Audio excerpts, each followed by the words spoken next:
ఈ రోజు మరి ఏదైతే ప్రత్యేకించి ఆంధ్రప్రదేశ్ రాష్ట్రంలో ఉన్నటువంటి యొక్క షెడ్యూల్ కులాల ఉప వర్గీకరణ ఏదైతే ఉందో దాని ఆర్డినెన్స్ కి సంబంధించి ఈ రోజు కేబినెట్ ఆమోదించడం జరిగిందని చెప్పి మీ ద్వారా ముందుగా తెలియజేసుకుంటూ ఉన్నా. ఏదైతే మరి గతంలో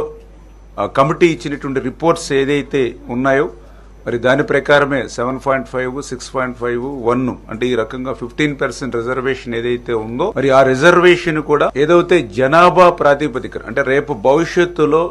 ఏదైతే జిల్లాల వారీగా జనాభా దామాష వచ్చిన తర్వాత అమలు చేసుకునేటువంటి విధంగా ఈ రోజు కేబినెట్ లో కూడా డిస్కషన్ కూడా జరిగిందని చెప్పి తెలియజేసుకుంటూ మరి ఈ రోజు ఆర్డినెన్స్ కి కేబినెట్ ఆమోదం చెప్పడం జరిగింది. మరి 2-3 రోజుల్లోనే ఆర్డినెన్స్ రావడం,